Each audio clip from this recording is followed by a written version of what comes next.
Welcome back, grappling fans. My name's John Evans, and oh my goodness, my face. You can see my face. Yes, new technology. I decided to run out and get a camera. Felt sorry making you guys look at a still frame from the upcoming grappling match I was going to do commentary on, so now you have to look at my ugly mug. Sorry about that. If that offends you, then I'm offended by that because this is my face, and how dare you.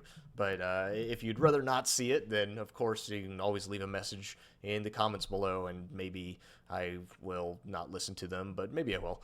Of course, if you hadn't been living under a rock this past weekend, you saw the World 2012 Jiu-Jitsu Championships in Long Beach. Whether you saw it online via Budo Video streaming or you saw it in person, which I personally highly recommend because the atmosphere was unbelievable.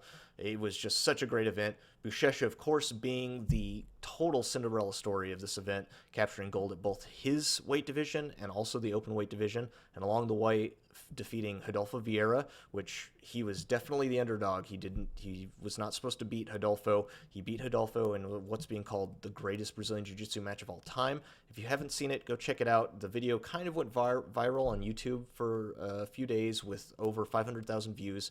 Very, very good match. I think people are a little bit hasty to declare that it's the best Brazilian Jiu-Jitsu match ever, as they forget about some of the previous Jiu-Jitsu matches, which are amazing, like the 2004 finale to the World Championship with Roger Gracie breaking Jacare's arm in the finals, and Jacare not tapping to it because he was up on points and knowing he can just push Roger with one arm for the last minute or so and win on points. It doesn't get a lot more dramatic than that, so I don't know if the Buchecha match was better than that, but it was very, very good. I definitely recommend you go check it out. Also, some crazy things happened, like Sanji Ribeiro, known for his slow, methodical game, flying armbarred Tusa, who is known for not being able to be finished very often, at least. He flying armbarred Tusa just out of nowhere, and it was unbelievable. What a great armbar that was. Just no one expected it. I'm sure Tusa didn't expect it, obviously, as he got armbarred. Very explosive and awesome to see somebody like Sanji, who he's capable of doing these things, but he's just not known for that flashy style, and he just came out there and pulled it off. It was awesome. Also, of course, Keenan Cornelius capturing double gold. I believe this was double gold for the last 4 IBJJF tournaments, which is just an unbelievable feet. He's not the biggest guy in the world. He's definitely not a small guy, but he's not like some 300-pound hulking beast running around just throwing people around right and left. He is just like a normal-sized guy.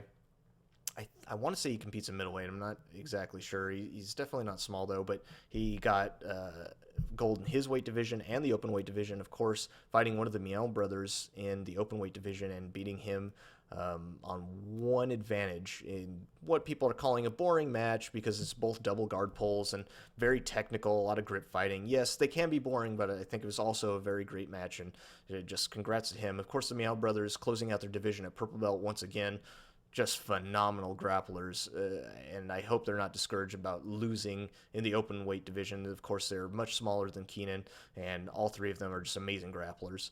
Also, my friend and teammate Ram Ananda, who trains at Cobrinhas, he captured at the tender young age of 33 years old, and not being an incredible natural athlete, he's not some jacked guy, he's just, not huge, not super strong, 33, and he's not competing in the Masters division. Of course, you can at the Worlds, and he came through at blue belt and captured the championship title. So hats off to him. One of the nicest guys I've ever met, trained with, just amazing competitor, really dedicated, and he deserved everything. And he tore it up in there. It was his day. He went out there and just killed it. So that was awesome. And today's match, we're going to be looking at one of Edwin Najmi's matches from this past Worlds, this last weekend.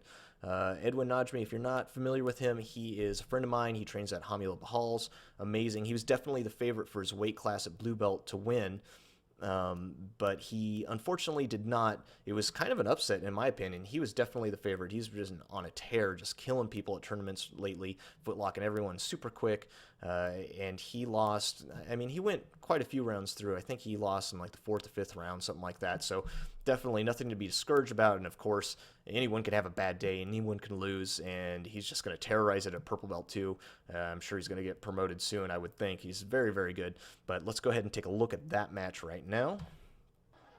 And here it is. Edwin Najmi right here on the left in the black Adidas ski. And he's fighting someone from Alliance. I think this is the guy that he fought in the finals or semifinals of the Pan Ams. He beat this guy then, but let's see how this one goes. Double guard pull. Of course, the first person to stand up is going to get one advantage.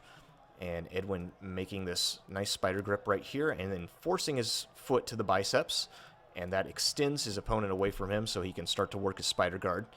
Very nice. And you can see there he's extending that one leg. And the other leg, he's not extending. He's grabbing onto the ankle of his opponent here and looping it through. If his opponent decides to stand up, he can shoot that leg through and go right for the footlock position and try to footlock his opponent's right leg there, fall to his own left side. But it looks like he's trying to footlock this leg here, but his opponent pulls it in.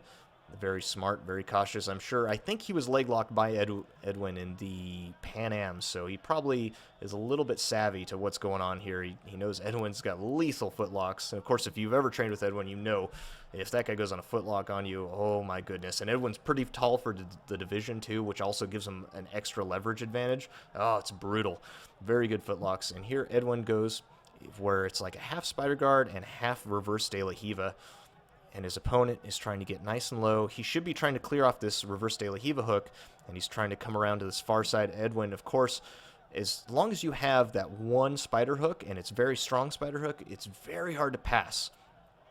And his opponent tries to go back to this position 0 with his knee right here, right in the middle, and he's trying to get on the inside and break off this spider hook on the biceps, because that is so annoying. Somebody's just straightening your arm out and pulling on your sleeve. Just very annoying. And here he goes to the side right there like knee on belly, but that's what Edwin wants. You can see him lace his leg right through and go to 50-50, and here he's already on that footlock right here, and he's going belly down, which is, oh man, it's a very tough ankle lock to get out of. And you can see his opponent just trying to create a little bit of space, pulling Edwin's lapel towards him to alleviate some of the pressure, because this is going to go on tight and it is going to hurt like the dickens. Edwin's just sitting here. He knows it's just a matter of time before it's over. His opponent doing a very good job, able to cross that leg over the top of his own leg, caught in Edwin's footlock. That will buy him a little bit of time, get him a little bit of space, so there's not so much pressure on the ankle. And it actually takes it over to the far side, which is interesting. I would have thought that Edwin would have finished it right there belly down, but his opponent definitely giving him a little bit of fight, pushing him over to the far side. And it looks like he's still trying to attack that ankle, which is probably a very smart tactic when you're as good at ankle locks as Edwin. Here he's just sitting in 50-50, and I like what he's doing here. He's extending this leg, shooting it straight out, pulling his opponent off to the side so he can make an angle, and now he's got that footlock again, and his opponent is trying to dig an underhook right over here. I'm not so sure that that's going to save him. You really need to preempt your opponent getting their arm around your own ankle and maybe make a spider hook and get your foot in their biceps to prevent the footlock. But it looks like he does get the arm. I believe it's under. Edwin does have his arm under his opponent's ankle here, and he's just going to go right for the ankle lock right here, I believe. Yes, he's got that Kimura grip on the ankle, and he's just extending his hips. You can see it's going to be so much pressure. Oh, and you can see it on his opponent's face right there, squinting.